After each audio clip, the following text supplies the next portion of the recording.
Hello mga kamamis! For today's video ay magluto naman tayo ng ulam.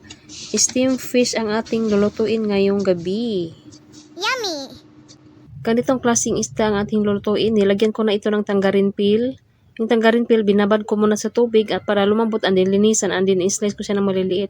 Before tayo magluto, maggawa muna tayo ng sauce para sa isda.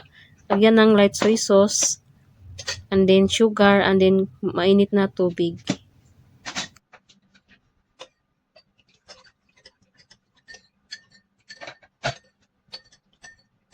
And then, itong spring onion, ilagay natin ito after ng steaming sa isda.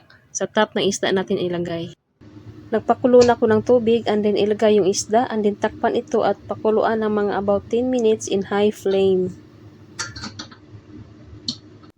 After 10 minutes of steaming, tapos na yung isda, luto na siya. Then, lagyan natin ng spring onion sa ibabaw ng isda. Then, maglagay tayo ng mantika sa kawali and then painitin natin ng husto. And then, pag mainit na natin ng maigi yung mantika, ilagay natin sa ibabaw ng spring onion. Mainit na yung mantika, ilagay na natin sa spring onion.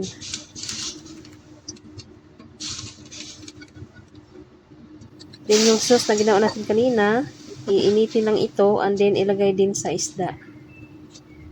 Ganito lang kabisik lutuin ang steam na isda. I-serve na natin guys. Thank you for watching. Yummy!